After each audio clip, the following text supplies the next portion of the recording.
afternoon. Basically, this WhatsApp is for normally the IT tools for agriculture. Um, Here in this presentation, show you some of the recent advancements in how the space, geospatial, IoT, and other IT is used, particularly in the agriculture sector. Uh, I'm a scientist. Basically, I'm a scientist, a remote sensing scientist. So I worked 33 years as a scientist at different cadre. So I used to work on the satellite applications in various resource sectors. But during 2000s, I started doing uh, research and other work on IT use in particular in digital image processing as well as in the human settlement analysis and then your natural resource sector. Today we will present you, I'll just go through just to give you an idea that is what is going on in particularly in our country, how the IT tools are used. How? Because I'm now working with 150 manpower, IT manpower. We are in the agriculture and water vertical. So there is a tremendous demand of IT people in these sectors. Very difficult to get such manpower, but you will have some idea about that.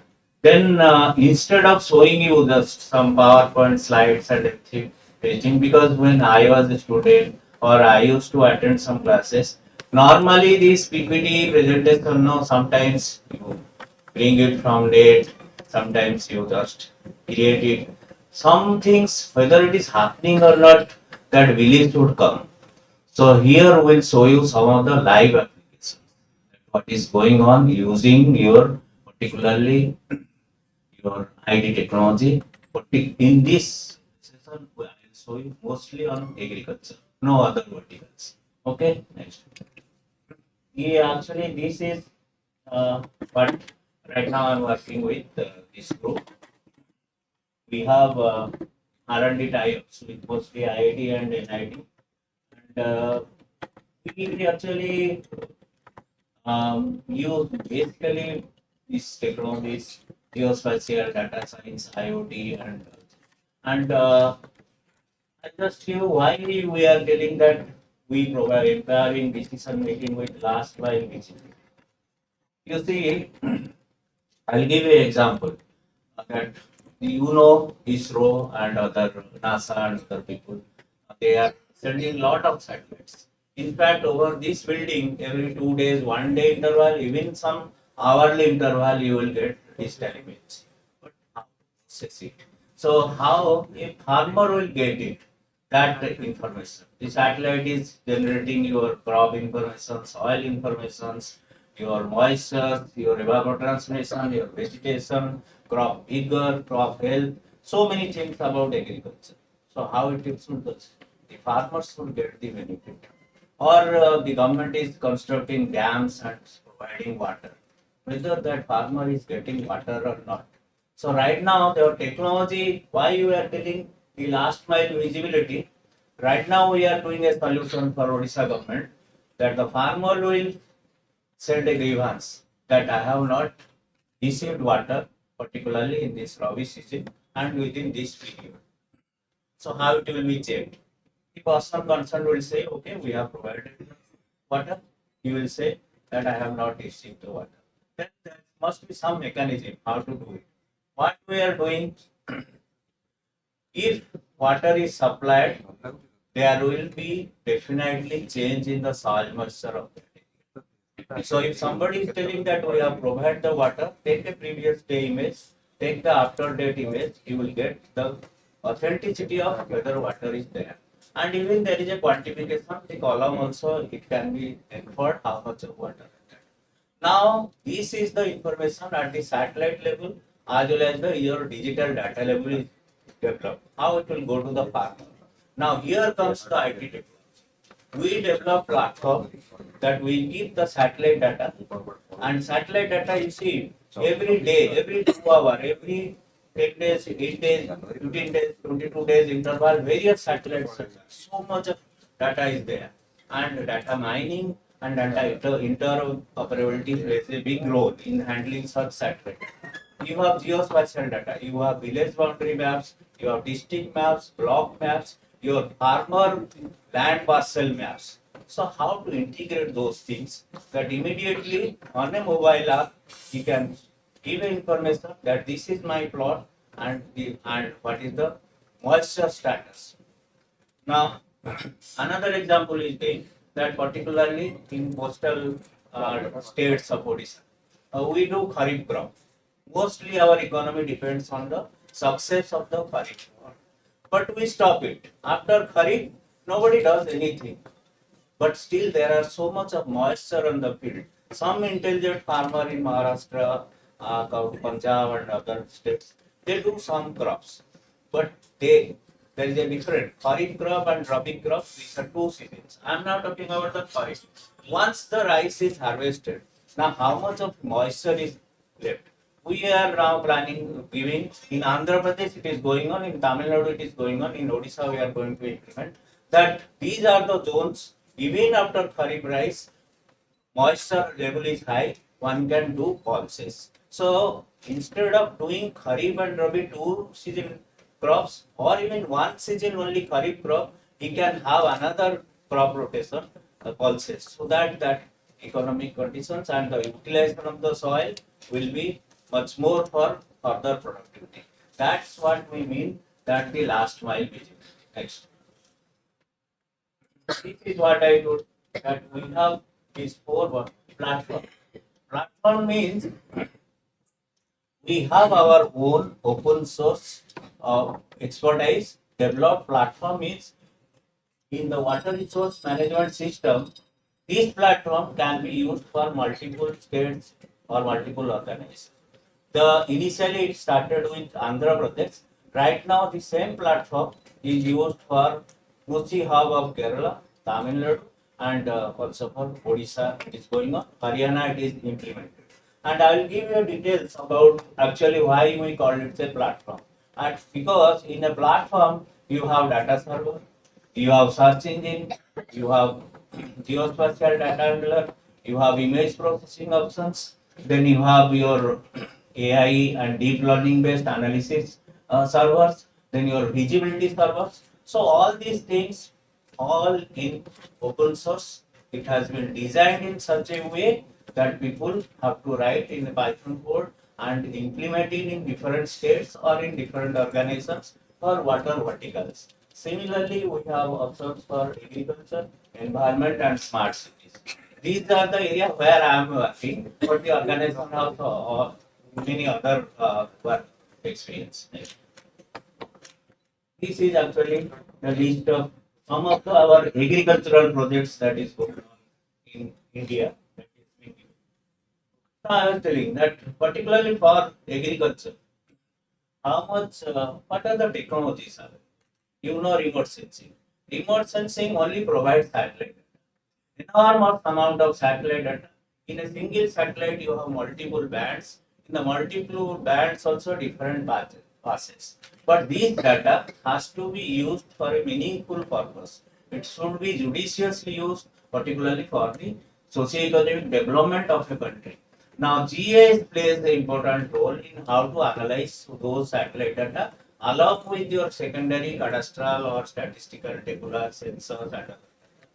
Then this is another new technology where because you are using nowadays, mostly mobiles and other things, it works with a LBS technology called location based satellite mechanism.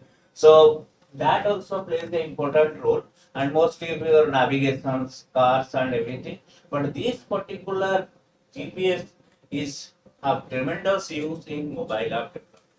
And in this sector, we called we whatever we mobile app we developed, it is different to other mobile apps because it is a geospatial mobile app we say. Because once it, even you can Download one app, it's freely available.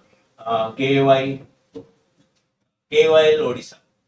Know your land. You just open it anywhere in Odisha. It will give you the latitude, longitude, the state, district name, the village name, the panchayat name, your khata number, plot number, and everything. That is geospatial mobile. Irrespective of any place, that has been designed. That was designed by me when I was there.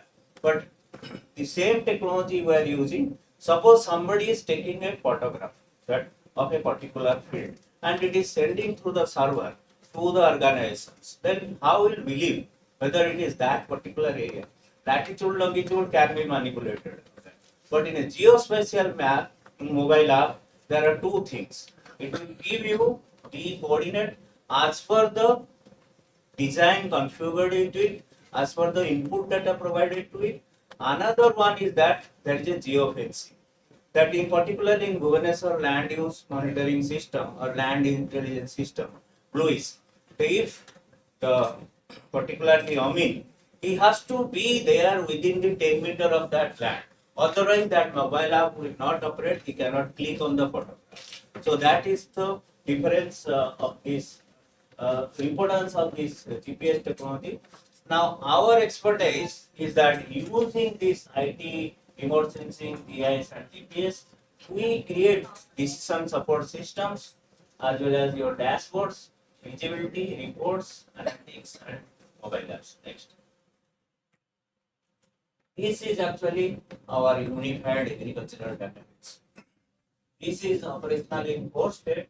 One, it is a one authoritative system. You will get all your agricultural information across department, across verticals in one place, and it has real time. Real time visibility means it is linked to satellites. As you know, if we go through it, there are various satellites which are operating with 5 days interval, and it is free for free use. And particularly for students, the 10 meter, 5 meter data is free. Most of the research, NIT, IIT, those people are now using this.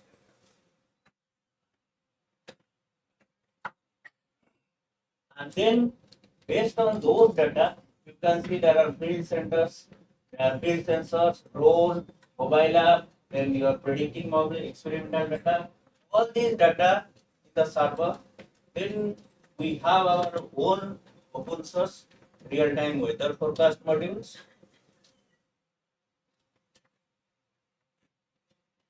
We have crop soil modules. We have soil health data modules. There are the DB modules.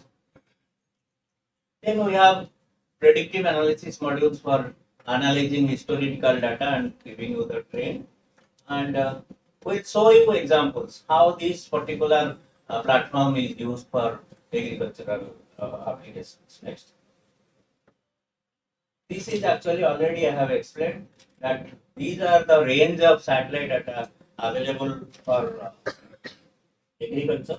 That's two important things. Mostly, if you will see this right now in the across the entire world, that agricultural parameter, the satellite provide you the NDVI called normalized difference vegetation index. At every 5 days interval, what is happening? The vegetation changes. But vegetation changes doesn't mean only tree and cover. It is related to crop also. Your water index means how much of moisture. Even you can see that side where even each plot you can see how it is the variation of the vegetation as well as the moisture. This is a very important data which is provided by the satellite. Now how it has to be utilized for the development purpose. There comes the IT role. Next. This is actually you can see it is showing it is for the part of one particular block of Andhra Pradesh. This is developed from Sentinel-1 microwave data. Microwave data is such a data, it operates day and night in all weather conditions. Because normally the satellite data are used in the optical bands. Optical band means normally in we call VGA. We can see the colors or we see can wavelength within that range.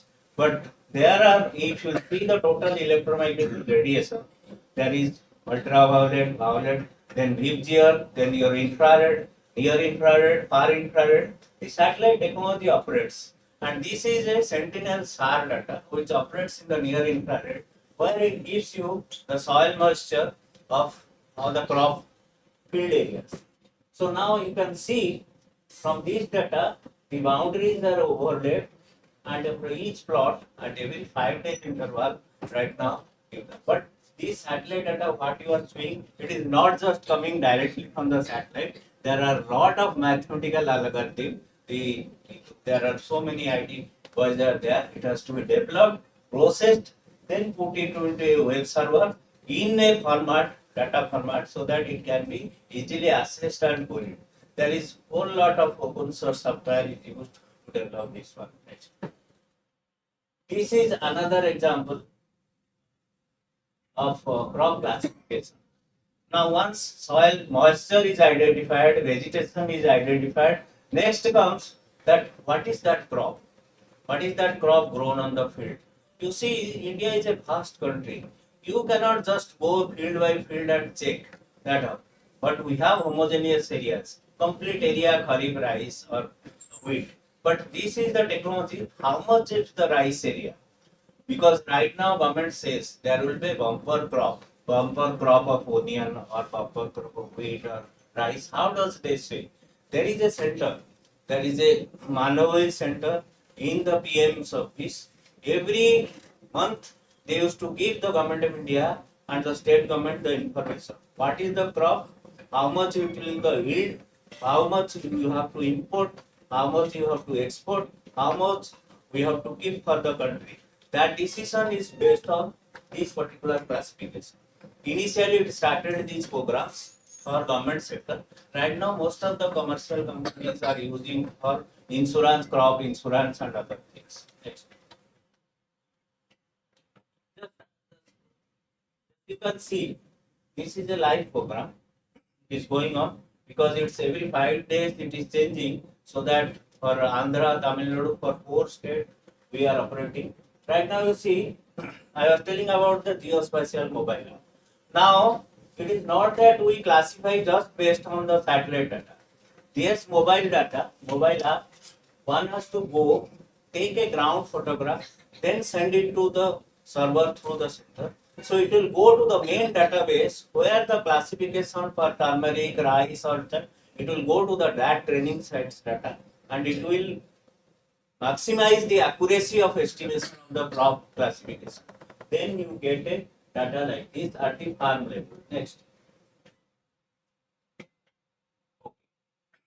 Now you see, now you have seen that through IT technology, lot of your agricultural parameters are generated. Crop can be classified. Now that comes whose land it is. Suppose you are telling that this is a very high moisture zone. After Kharif rice, you have to do pulses. Then how will give the information? You have to know the which land, which part of the land.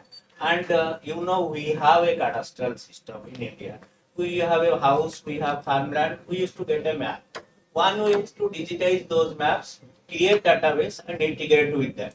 But right now, that is, suppose the father is selling to somebody else, or it is divided into three brothers.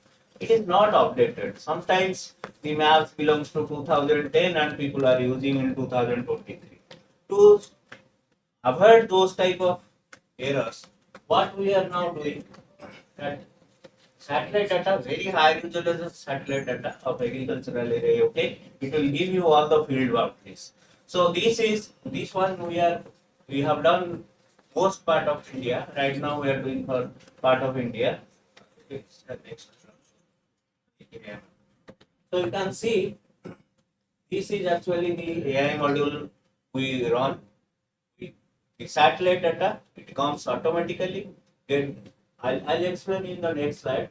You can see from the image directly the field boundaries were extracted, and then it is compared with the ROR or the government record. Then the database is created of the farm boundary or the crop database. You can see.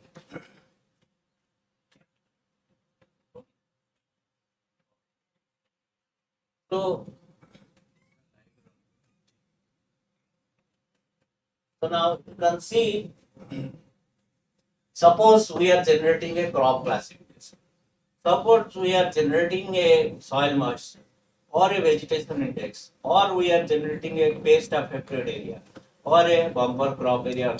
So once the online satellite data, real time satellite data, it is processed and immediately through this AI derived boundary, the informations are passed on to the decision makers. Sometimes it also goes to the farmer level. In Odisha, it has not happened. It is still under development.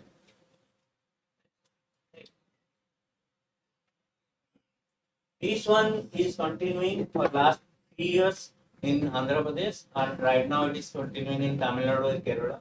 That crop health for each parcel of land after every 5 days through satellite derived information, the status of the health.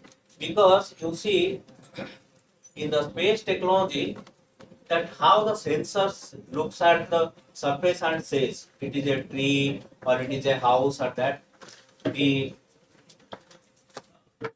the nature has created each object's different reflect differently to the incoming radiation or the EMR or the sunlight what you see when it falls on an object. Likewise, your fingerprint eyeball is unique. Similarly, each object has a typical reflectance characteristics. The space scientists they know that because it's a long-term research still going on for each object, for each of your crop, each of your elements. Now, once satellite captures that and it identifies it that it requires a lot of trainings. It requires a lot of your programming language programs to process it to get a accurate information out of the satellite. Now here the open source, the modules are AI-based modules are designed. Once the satellite data comes, it has to be auto generated. It has all because satellite data contains noise, it has geometric error, it has radiometric error. So the AI modules automatically removes that, fit it into the framework of that village or a panchayat or crop framework, then classify the satellite image, then pass on these informations to the authority. This is the main use of three type of technology, particularly with the use of IT technology for decision support system development. You can see, you see satellite data, you have to see because in this open source software, we have tie up with minimum 20 satellite production companies and satellite, you just select a satellite, that satellite data will come up. If the free satellite, it will automatically come up. If you have to pay, then it will wait. You have to pay. The satellite will come. It will go to the framework, particular part of India. Then you do all your analysis. It does, AI module does everything automatically.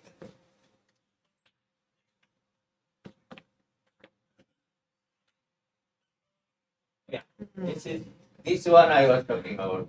The geospatial mobile. The log into the server will go.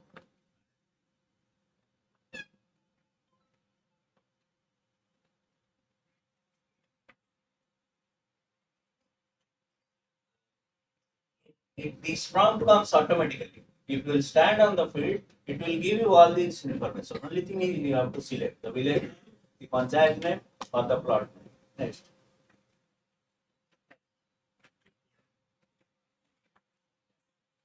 Now, this mobile concept. An ordinary photo or a geospatial or a your uh, GPS based photographs. Because these training sets used to go for classifying the whole particular panchayat or block or district. These are the input data sets.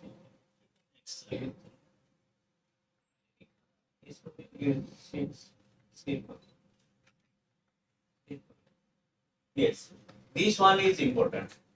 You can emphasize because some things I also do not know, but this is the IT related. You can see for input layer we have satellite data. The platform I was telling, the entire platform of Bhasar Lab was developed by these open source softwares. We have satellite data server, IoT sensor and file server. Then for mobile app, we have a mobile server with data entry, location services, media capture. Then presentation layer, normally we use leaflet, and then your scheduling and message server, we use Kafka or Quartz. And processing server, mostly Apache Storm or Blink. And these are the open source things. The platform you can see for satellite data server, we have provisions, then file data processing. We have, you can see, SQL DBA, data for database management and other sources. These things are combined with Python, sometimes with JavaScript. The codes are created and entire things. It is our whole product, is a trademark product. We used to for various states. We used to use it particularly for agriculture, environment, your water and other verticals. This is actually, this is now used. Now you see how to know that a particular water body or reservoir. The water spread with evapotranspiration, with sieving, with time, it varies. But the water is a very important sector, particularly for irrigation, for power, as well as for drinking water purposes. Now, that how much of water is there? How much of the water spread is there? Right now, in India, you can get every 3 days under interval a free satellite data of planet with 3.8 meter resolution, or the sentinel data with 5 meter or 10 meter resolution with every day pass. So you just take the satellite data. This is our own product. The satellite data will automatically download from the sentinel satellite. It will automatically process it. It will classify the water spread area, then plot it. And you can see on the bottom that red line is going, that every day it is generated, so it is changing. It is changing for time series analysis. One can see that how the water is spreading or how water is vanished.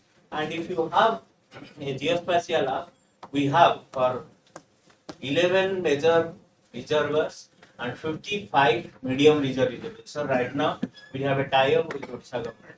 They are giving you us the vertical data.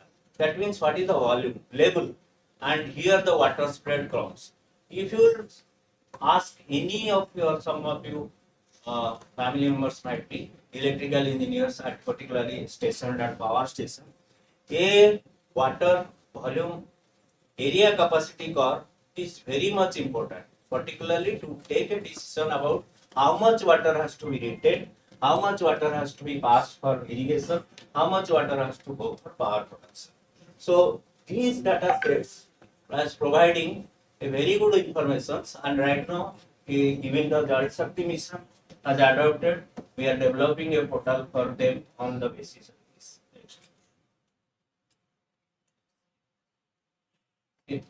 Odisha part. Now I was telling about the advisories. Now on the crop, we know that in the this crop is affected. This is pest affected. The advisory should go, and the advisory should go with the form of mobile app and other applications. And there are also, whenever we collect the training set, we validate with this type of mobile apps. Next.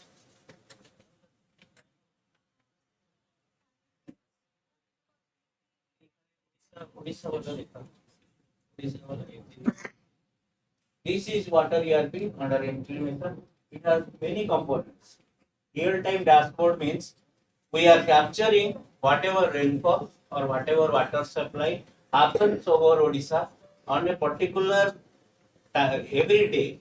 Every day. That means we have IoT sensors of AWS, how much of rain is coming, the AWS or the all the rain gauge, the your surface flow, river gauge, all everywhere IoT is installed under NHP program. Through these IoT devices, the data is coming, and then we are showing them that how much of this water, this is actually real time at a particular at this time, how much water we have at our reservoirs, at our rivers, and everything, that is automatic display. This is a new project and a new technology, and right now Will show, you can show it live. Yeah, okay. So I am concluding here. Here with me, Dr. Biju Swani, who is looking after this particular irrigation. He will show you the actually the live portal of this canal of Rengali irrigation project of Odisha. We just completed last week this work. So some of you can have a look at it.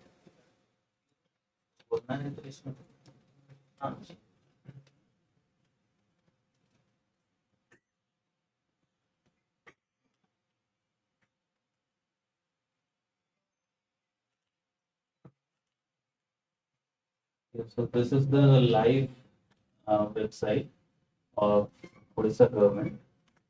So we are developing this part. Oh, yeah.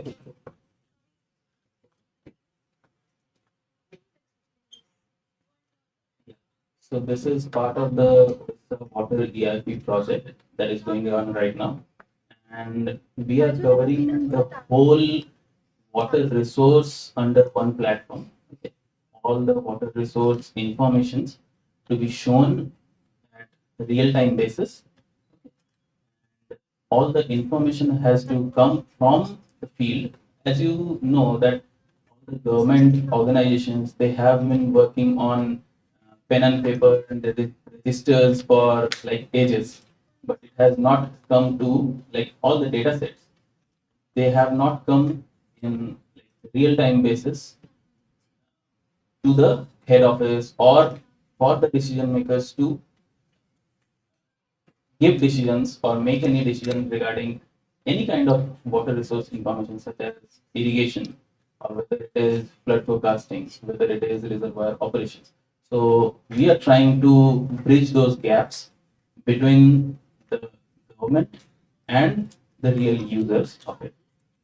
So this is the real-time code where you can see all these informations are coming on real-time basis from various IoTs and AWS sensors across Odisha. It has been mapped directly to the this web dashboard. We can show you directly the canal irrigation part, small glimpse of it. So this is one irrigation project called the Rengali irrigation project from Brahmini Basin. And this is the complete network of irrigation, the canals. Okay, see here the legend, like how the main canal and distributaries are coming out and how they are assigned and what is the level of like, water releases happening during the Rabi season, especially in Kharif. The farmers they get water directly from rainfall, but during Rabi season, the irrigation is must. So we are monitoring that how much water is there in the reservoirs and how much it can be utilized, right? So that there shouldn't be any like over exploitation of water in areas where they don't need water. Right? So for optimum utilization of water, we are mapping this at real time basis. So we can show you one sample of it. Satellite.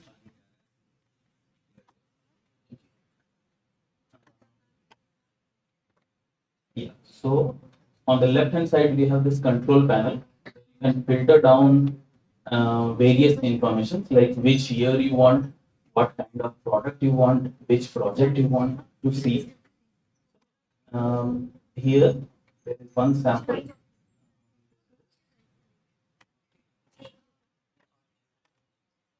I'm selecting Kharif of this season, like it means during the monsoon season of the current year, 2023, 2024. Then I submit it.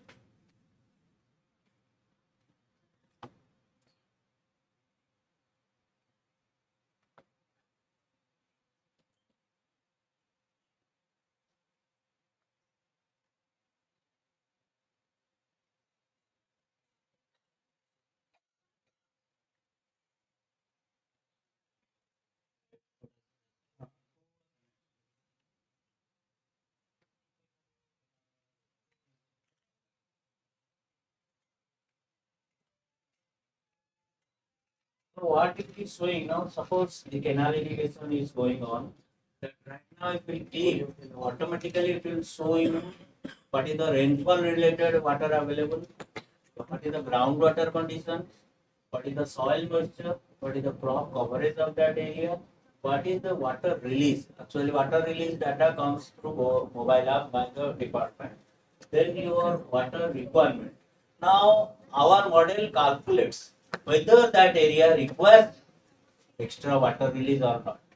Because so much of water is wasted, so many areas where water is not required because of other reason water is provided.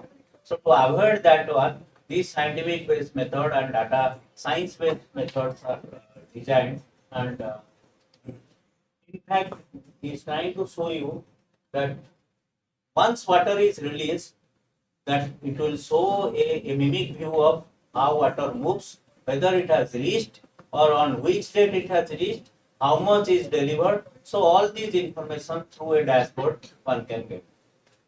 You can see this is the wetness index.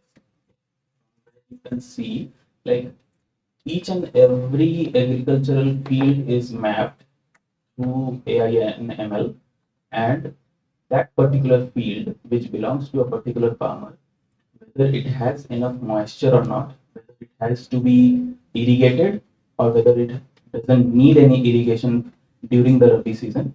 So here you can see a legend for it, like how much percentage of moisture is there in each and every field. So at such high resolution information you can get at every satellite pass. Okay, and those information are directly utilized by the decision makers or the chief engineers of water resource department to take a decision whether these areas or these ICAT areas where the irrigation has to be provided, whether the canal is there, whether they need water during this time or not. Previously, what happened, like water was released directly from the dam, and they didn't have any record of how much water is going to each and every field or each and every canal. But with time, with a lot of technologies coming in, especially the IoT sensors and like experts like us and the developers, we are able to give this information at a very real time basis to the decision makers whether you want to give water to them or not. Right. So these informations can be directly accessed right now with all this information. We can show finally the mimic view also. This is the final one. So this is the canal network. Okay. First you saw the GIS view. This is the mimic view that when a water is released, some volume of water is released in a particular canal during certain time. It's not that all the time it's flowing. So from here you can monitor in which canal how much volume of water is going, whether it is being received there or not. So these are cross validated, and this information is directly monitored from our command center that has been established in Bhubaneswar. So the Odisha government is directly monitoring these things right now. Previously, we had such things only in railways, you might have seen. Right. But right now, we are trying to implement these things in earth science as well as in water domains as well. So I think conclude here. This is actually there is a Rajiv Bhavan, Honorable CM of Odisha inaugurated an integrated command center called in order they called it OHDC under NHP program of state central and state partnership. So we are implementing these applications on uh, their center. So any questions you can. Hello. Happy to answer. So, just one question, if anyone has. We have our other resource person meeting on the same day. So,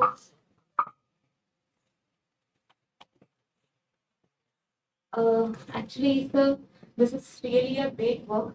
This was the one thing which I was saying from, I was thinking this is a gap between what is in the field and with the government. So I was really happy to see that the gap which was there, it is addressed. I'm really happy for this. But I have one question in this, whether whatever the water which is released, whether the farmers will be earlier informed, like we are any calendar for them that on this date we are going to release this much amount of water, or any forecast regarding that the water is likely to flow like this, anything like this. That's what I told. There is a mobile-based advisory. Okay. So there will be advisory to the DOA, District Agricultural Officer. Okay. Then your some extension officer, agricultural extension officer. Okay. Then recently they have created some post gram something, and then to the farmer, because some farmers they cannot operate mobile app or these portals. Yes. For them, these officers and officials will give them the information, particularly not only that water reaching or that. Earlier they used to see on this date water will be released, but right now water is released, where it is, when it will come, nobody has to ask anything. Just open up a portal and you can see yourself, the villagers, the village representatives. The communication is both ways. Okay. Like the information, whatever is coming from the IoT and coming to the dashboard, it is first given to the like the officers to operate. Okay. But at the same time, you can see there is scheduling and messaging server over here. Okay. This gives the information in SMS basis to the farmers also who have registered to it. How early they will get the information that the water. So It's a real-time basis. It's a real-time basis. Okay. It is today, water is released means immediately it will come. You see, it is a visibility dashboard. In the dashboard, immediately it comes up. You see, right now, whatever we have AWS, no, automated weather station.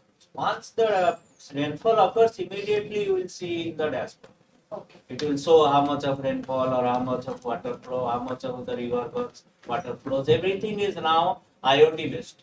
Only thing is that we have designed a portal, how to visualize it, how to get a visibility of the data from these IoT sensors. Okay. thank you so much, sir. So, just a minute. Felicitate.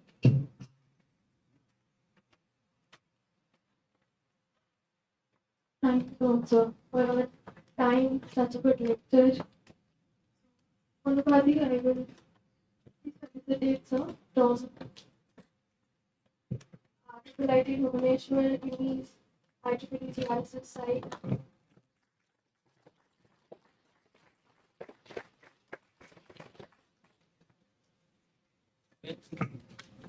Thank you so much, sir. So, for our next resource person, I'm really sorry he's already joined. Anupati will be introducing him. He has joined from.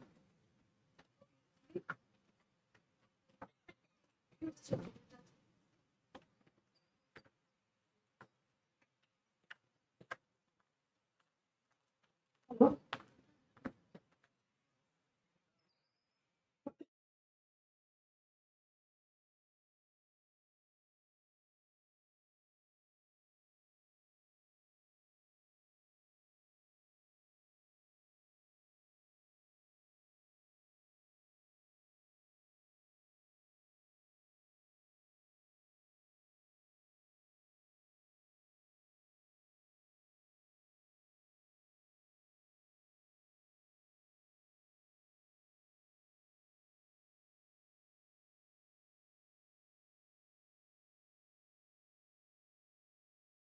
Ma'am will introduce you, and then I think we can start with the Good morning, Joy. So, Joy Mukherjee is currently pursuing his PhD from University of Aberystwyth. He has completed his MPhil from JNU, and he would be presenting on. Can you tell what is the topic? Hello. So you can take over. You can take over the stage. Kindly share your screen.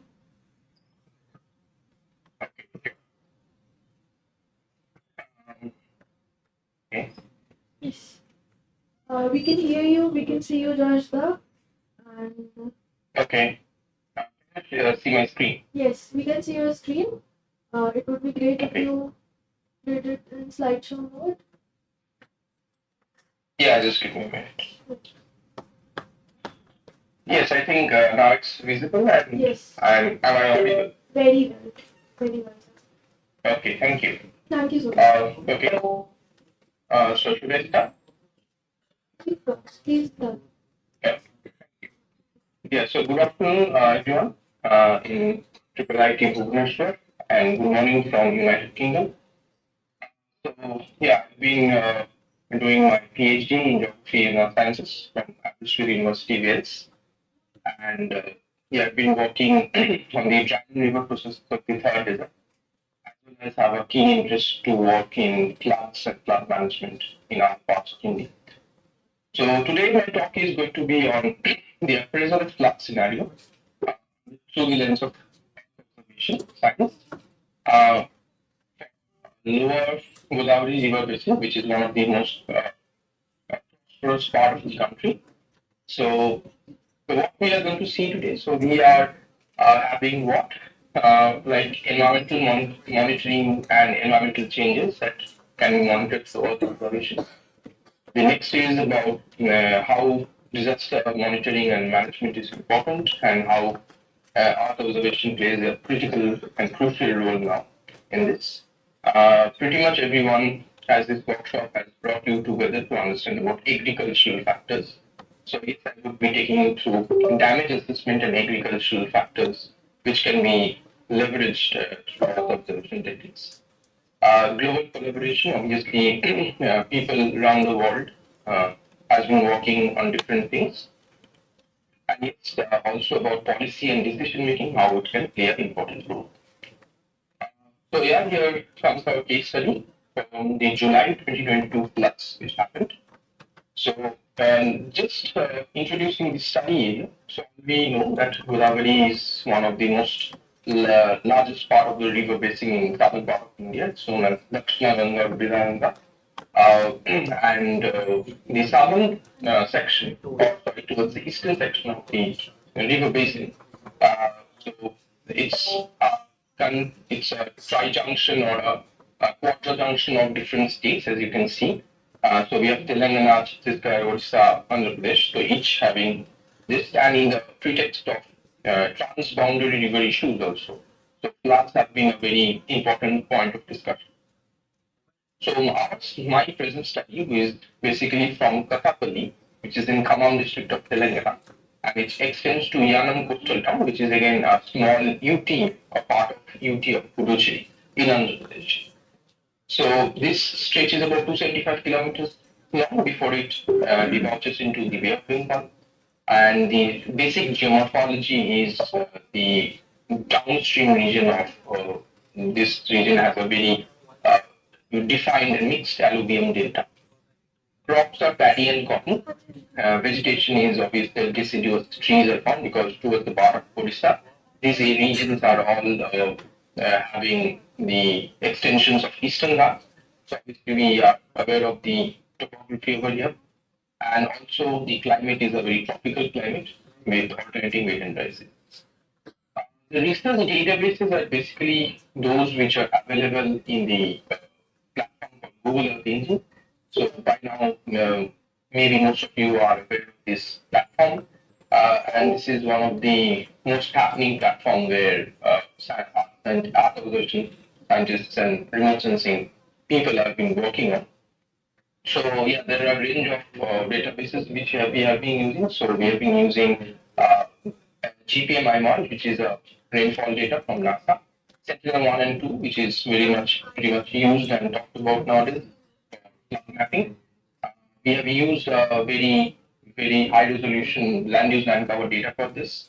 We have used something from stream flow forecast, which is also part of ECMWF. is again a part of ESA database. SRKMDM is obviously a very famous one. The Indian Administration Boundary, which is now being freely provided by Survey of India, finally. So I would urge everyone to use this official shape files available from Survey of India rather than using any other shape files. And, government bulletins and reports for validation of our methodology. I will not go much into the methods because this is not a technical presentation. So we have been using North Engine, where we have used Sentinel time series.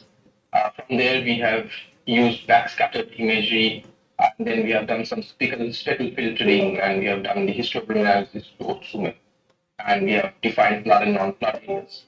We have some slope thresholding, which is less than 10 degrees, and from where we have found out the flood areas, and those have been overlaid on the agricultural area from the ESA water cover, and we have extracted the information what the damage that has been occurred or how much at least the agricultural area is was inundated.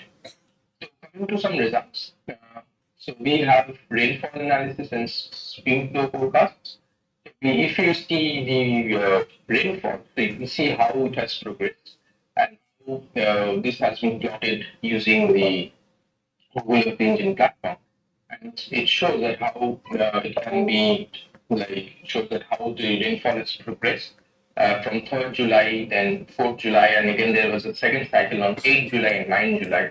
So on the central section, and 12th July is the highest, followed by 17th July. So 12th July, 13th July. So these are the 8 time periods when the upstream or the middle part of the river basin was having highest amount of rainfall. And as you know that the water is flowing downstream to the river. So the maximum impact was having from Pulapur to this Yanam town or till where the Godavari river meets the sea. So as you can see, the highest amount of stream flow was also observed during this period from July 17 to 20, maximum peak flow, and the rainfall has also been consistent. So coming to some flood inundation mapping.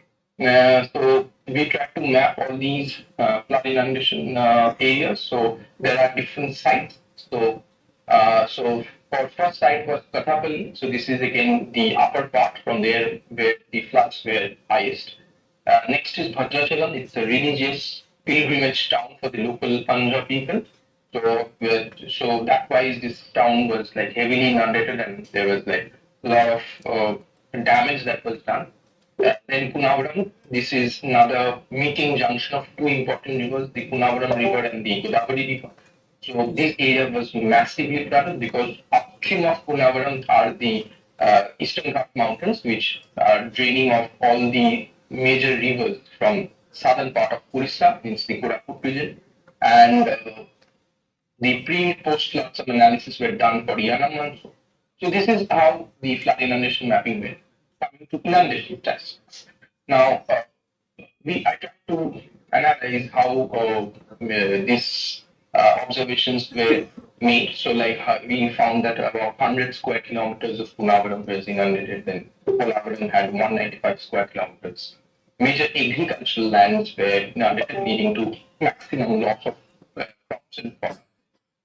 Punavaram and Yanam experienced highest agricultural flooded area, which was more than 150 square kilometers. And, therefore, we can pretty well understand by now that how this Earth observation science using cloud computation platforms like this can help us to swiftly assess flood damages. So it can be used as a very important tool for estimating crop insurance. So all the crop insurance which are being given out by companies like or maybe by the Pradhan Mantri Gram Fasal Yojana and all. So these things can integrate into policies for better understanding. Now, people are always, I could have left my research over here, but I went on another step ahead. With the advice of my co-author as well, to validate these. And we had a different plan of validation.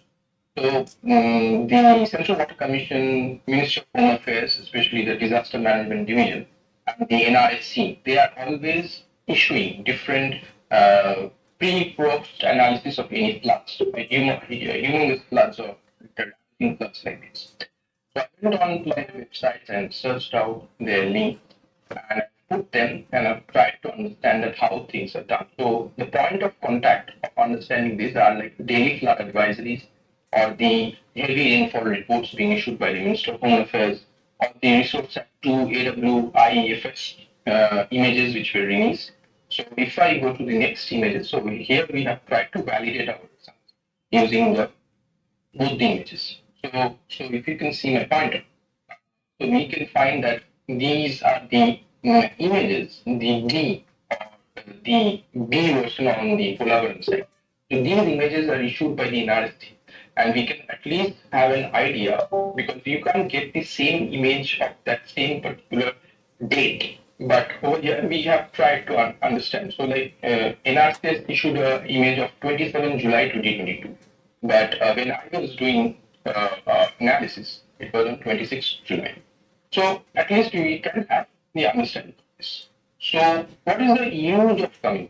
So my point of submission today is not very technical because this can be taken care of by in other parts. So I would try to talk about the tri-junction. So what is this tri-junction? That's the importance of science, society, and policy. So here, flood inundation mapping is playing a very important and a crucial role for all stakeholders and policymakers in monitoring and assessing floods. Flood incidences and trends are obviously increasing, and for better water resource management and flood control measures, we need some tools like this. Development of flood insurance, mapping them, managing vulnerable population, delineating these areas, farmlands. So many things related to disaster economics can be used.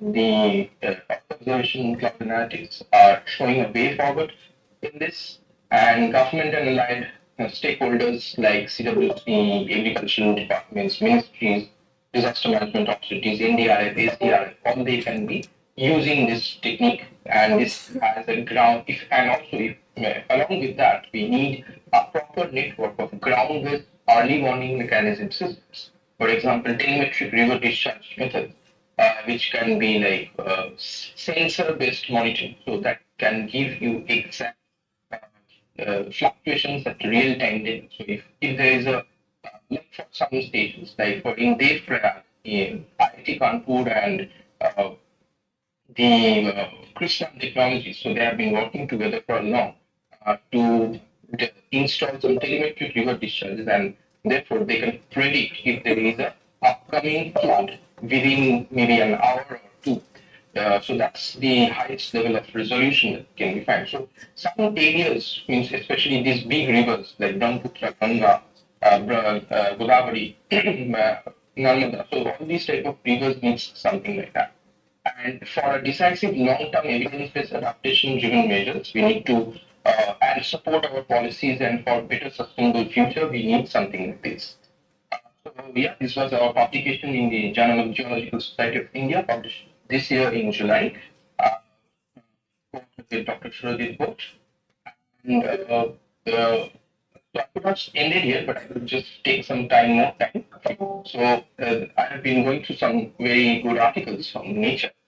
So they have been talking about mind the gaps in disaster early warning systems and fix them. So global level. So this is talking about the Libya floods, which happened in 2023 September. So there was a disastrous flood that happened. And, people are trying to discuss them at a global level and what is the need for observation techniques or the early warning system. Climate loss and damage funding. So to get money to where it's needed first. Fast. So this has been talking about the Pakistan floods of 2022. If you remember the humongous flood that happened. And it's an interesting point. The floods also took part of the central Pakistan, which is still houses Mohenjo-daro and Harappa. And you'll be surprised to know the drainage system still worked, and there were fast water. The flood inundation what happened with it, and it got away with the flood waters within 10 days. while the other parts of the modern cities still had flood inundation till 15 days. So you can understand how they were doing their flood management planning or drainage planning 44,000 years ago. And yes, sitting at IIIT, Bhubaneswar would obviously be thinking about something in computational science. So obviously, we have been talking about reducing disaster risk for tomorrow's cities using computational science. So that has also been the upgradation of technologies helping us to do this. I will not go into details about all, but you have been knowing about the SFDRR, the Sendai framework for disaster risk reduction, and sustainable development goals, which I will be coming sometime after this. And there are some national action plans from the government of India for on climate change. There are some state action plans. Odisha has been a champion of state action plans in climate change and disaster management, obviously. IPCC assessment reports and COPs. So these have been talking about these things. So you can go into their websites and check them out. Please go through something called summary for policymakers headline statements, which gives you very synoptic view of what is the hour's need in climate change research. And something like just ended COP summit in UAE. We have been talking about disaster datasets, and IEEE GRSS has been working for some datasets as well, which is important. In India, we don't have any something like Central Water Commission or Central Groundwater Board level monitoring of disasters or central database for disasters. So people have been working on different disaster datasets, different researchers from IIT Delhi, IERS, maybe institutes, IIIT itself also have been working on this data sets, which is very important. ICI mod from Nepal. So that is important. Another is mass education. So whatever we are doing as researchers or as a budding researcher, we should always be concerned about how mass education can help. So sometimes research articles may not work, but instead, if we write something called stringent briefs, or something like introduction or very short introduction to climate change. So these can help people out there from non-professional or non-academic background to help, like for journalists, for other environmental practitioners and all. So they can get this idea about climate change and flood management and agricultural management using Earth observation, something like that. And also the institutes like IIIT, IITs, NITs, they have been working with SWAN portal, which some of you should be aware of. So there are massive open online courses free of cost. You can access those courses and get yourself educated. This is another booklet which was being published last year by my supervisor, who has been vehemently working on flash floods.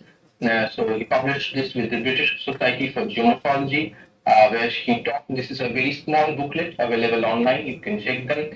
It talks about how flash floods occur, what are the 10 points on which flash floods and flash floods needs to be talked about, because we have been experiencing flash droughts and flash floods in this part of the world with changing climate.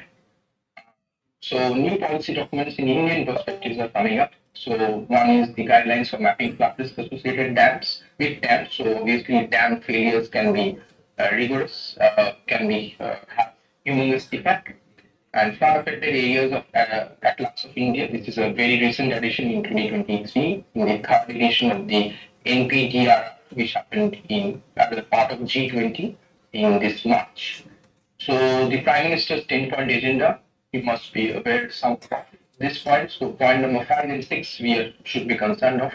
That is leveraging technology to enhance efficiency of disaster risk management efforts and develop a network of universities to work on disaster-related issues, which has already been initiated. So one is the DRR resources. So if you want to know what your state does have as a DRR resource, disaster resource, you can go into this portal and you can find it out. This is being hosted by NIC and NIDM. And another is this Indian Universities and Institution Network for Disaster Risk Reduction.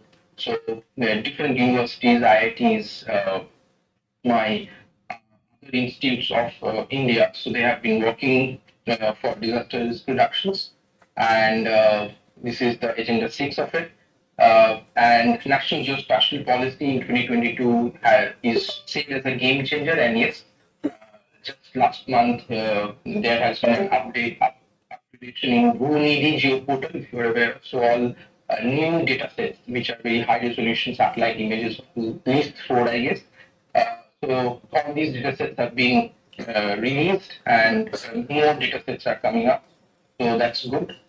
We can have more data and can go for very high resolution research based on that. And Indian space policy has also been talking about opening up the space policy for them, strengthening the non-government entities framework for private sector use of ISRO. Then how open space policy and clarity can be done. So better resource allocation is very important in the Indian space sector. ISRO has been a champion of this, which we are proud of. And lastly, I would just like to conclude with the SDGs. Uh, let's make it a point from now on to link our research with SDGs, because that's what is lacking. Maybe every research can be linked with any of the SDGs, but specifically if we go with sub-points of the SDGs, so that's more important. So if you see in my next slide here, uh, this is from Malikpur's et al. 2023, which was published this September in Nature. Talks about where we are. So if you see from goal number 1 to goal number 8, we have not been doing well. Okay, so we are very far away from targets. Some are very close. Some are actually not reached. So if we all make it a point to work towards achieving for a better world, so we need to work for SDG. And similarly, from SDG 9 to 17, you can see that some SDGs are good enough, some are not. This doesn't have the wholesome coverage, because this article is talking about different aspects, but at least we can have an idea. If Agenda 2030 is our mission, so we have to work hard to make it possible. So yes, with that note, I would try to end. And yes, the quote that I've learned from Max Mayfield is preparation for education is less costly that we are doing today at this present than learning through strategy, which I think Orissa has done a great job from the super cycle of 1989. Thank you all, and yes, over to you, sir.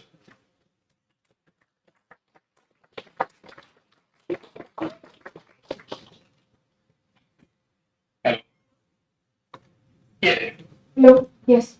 So we actually had a round of applause when our mic was mute. So Okay, thank you. so thank you so much, Josh sir. Thank you. Thank you, thank you. And there's a weekend morning there. First thing in the morning, he did this. So thank you. Yeah, sure, So, right. okay. I would love. So yes, we have questions. Right? Sure. So we will take only 2 questions. So we have 2. Hello, sir. I have a question. You have used Yeah. GPAM data that has 10 kilometer resolution. So my question is, if you use chip data that has finer resolution, 5 kilometer, will you achieve better performance? Yes, you can obviously use, but sometimes, if you are, it depends on which scale you are working. So, for example, if you also have noted that I've used SRTM 90-meter TEM. I could have used a 30-meter TEM as well. But if my area is a larger area, in that case, we sometimes use coastal resolution. And if I was aware, I didn't use church data for some reason. I don't remember the exact reason why. There was some gap or something missing, I guess. But yes, church data is very good, especially working in Indian subcontinent.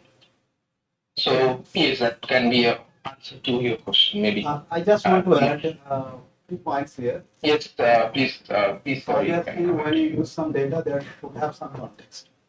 And when you talk about the chips data, we are talking about the mapping of the flooding, and it was almost a near real time. I don't know if Jayesh told the story or not, how it was developed in the whole paper, maybe within 14 days of that event. So let's say the event is going on, and during that event, only we are developed everything in the cloud system. So when you talk of the chef's data is available at least after a month of the event. Because of Oh, yes. Now I remember, yes. because those are basically validated or integrated with the station data. While GPM is a satellite-based estimation and which is available within few hours, right? So when you talk about the near real time, what Josh told is it is based on the context, right? So that's why we have used the GPM data. I hope Yes, yes. Thank you. we together answer your question. You shared your study on the lower Godavari basin, starting from Kottapalli and between Yanam towns. You also mentioned about Polavaram. So you might be aware that project is under construction. So once the Polavaram dam is complete, based on your studies of flooding, would there be any aggravation upstream of the project and alleviation of flood risk in the downstream of the project? Have you conducted any study, or are you aware of any studies conducted on the impact of Polavaram dam on flooding in the same regime? Yes, thank you. That's a nice question. Yes, I did see the Punavuram construction going on, and yes, that was very evident in the satellite image as well. No, I didn't. I considered it. I didn't consider something like that because my study is basically, as such, said, that this study was done just within 15 days, and it was communicated to the journal maybe on the first week of August, if I remember properly. So yes, our objective was to understand how Earth observation plays its crucial role in mapping floods, in understanding the damage that has been done on a swift basis. And prior to this article, Sir and me has also worked on on the Irrawaddy River of Myanmar. So that was published in Natural Hazards. So so yes, your point of understanding is basically the downstream impact or the upstream impact. Yes, we know that reservoirs are playing their role, but there are also negative or delimitation effects of reservoirs as well. So if you are aware of something called DRIPS, that is Dam Rehabilitation Improvement Program, going on in different parts of India, and how dams are being saved. It's a civil engineering model, but on the other hand, there are some negative impacts that goes on the river. As a fluvial geomorphology student, I would say some part of the river shouldn't be dammed because if you are creating a dam, the river changes its course and morphological attributes on the upstream, and that creates a lot of issues on these areas. So the Tehri Dam is a very good example of this in Uttarakhand. So yes, I think I could have answered. If Dr. Ghosh wants to add, sir, if you want to add something to that. Thanks, Joyce. I think you answered, and you know that it was much more on the near real-time monitoring and how we can validate our result with the limited resources. So that was the main purpose of that paper. But yes, you open up another dimension. I say, obviously, we will look into that. And if you want to collaborate, if you have any additional information, we can take this. Thank you. Yes. Thank you so much, Josh, sir. Thank you. Thank you. Thank you so much. Yeah. Thank you, and have a nice day. Same to you. Yeah. Yeah.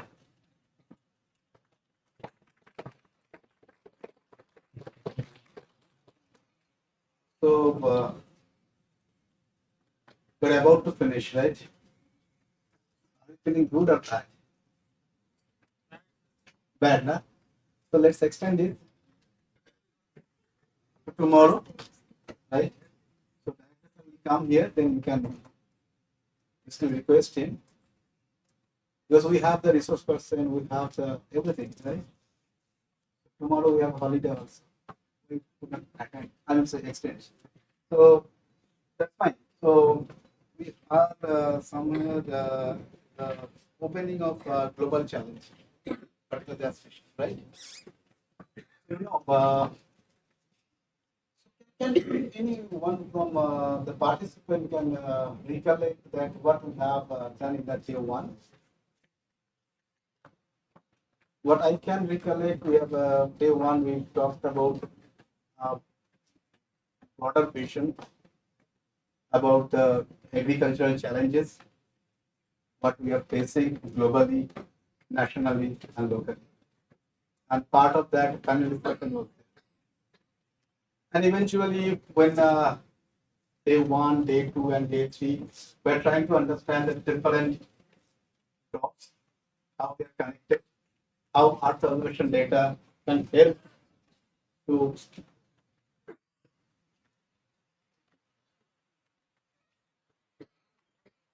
how we can basically combat those challenges using the digital tool and data. So, you know, what we have tried to do that we are not talking about the common tools and common data. We're trying to understand that how these data sets or the tools are helpful to resolve the solution and what is the pathway to achieve the solution, how SDGs are connected, how we can do the co-learning. We have done two sessions, I guess. One is yesterday, we try to understand, and even today, Ashish and Urchita and few more participants were also present with their work. All about 5 presentation was there. Now, if you want to give a feedback of this session, do you want to give a feedback? Do you have any feedback form? It is shared. Do you want to give the feedback? If it is yes, You're sharing in a minute. also okay, fine. So they are sharing. What are you sharing? Share in the group. WhatsApp group. WhatsApp group for Okay, fine. participants. So you have only 15 minutes. If you want to give your feedback, please give your feedback. Give your honest feedback, so we can understand where we need to improve, right?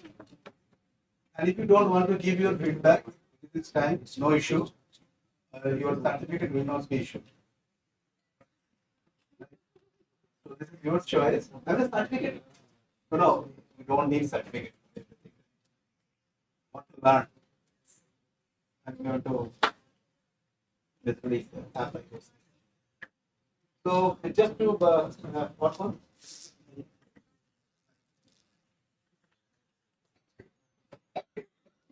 So these are the few paper published paper either in print or about to publish in a journal. These are from few of our participants and including me also. But this list is not completed until unless you can share your research. What is our intention here? Please share your research in a similar format. Right? So Sneha will.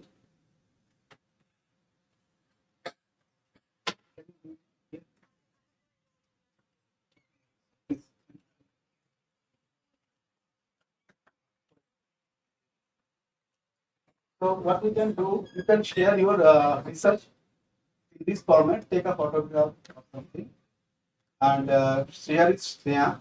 So Sneha will compile and share with all of us. So you can, it's a co-learning, right? So this particular research on the bibliometric analysis,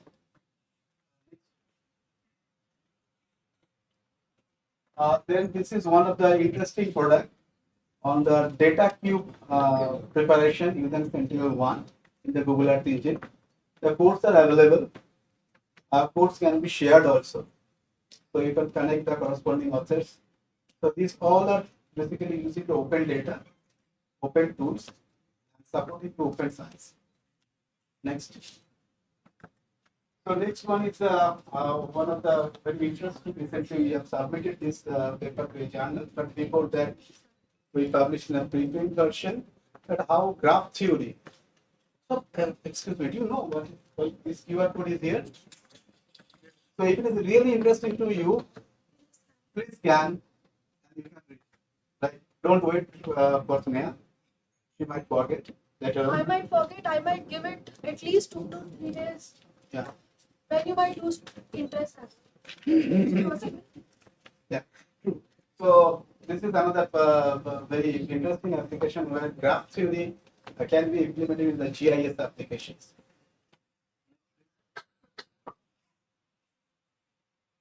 Yeah, this is one of the, I would say, very important resource. If anyone who are very new to this particular field,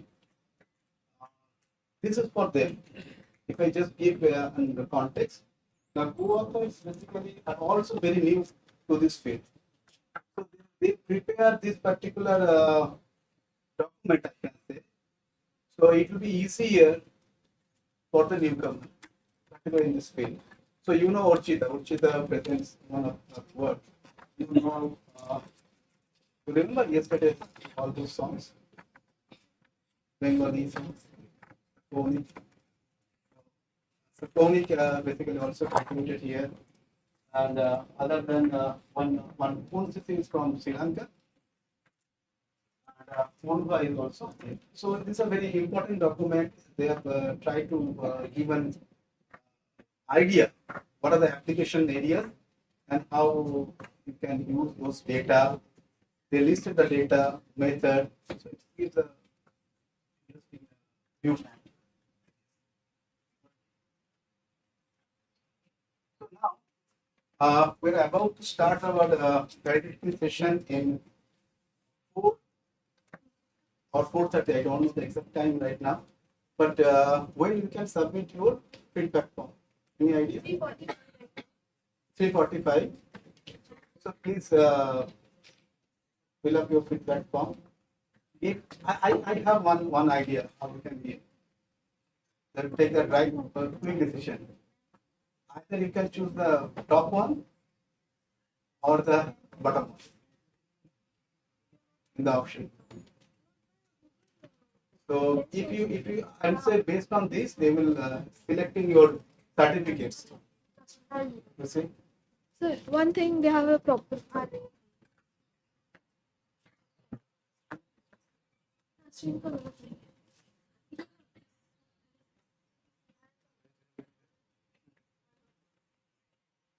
Oh, that's great. Okay.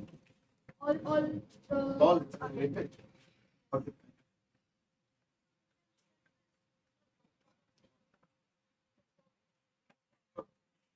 No issue. So let's say first finish your form, feedback form. Let's say take 5 minutes and give all very good, very good, very good.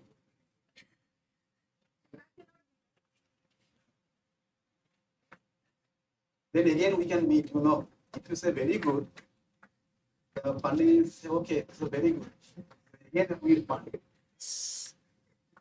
If it's bad, they say no, this is not a good one, we should not.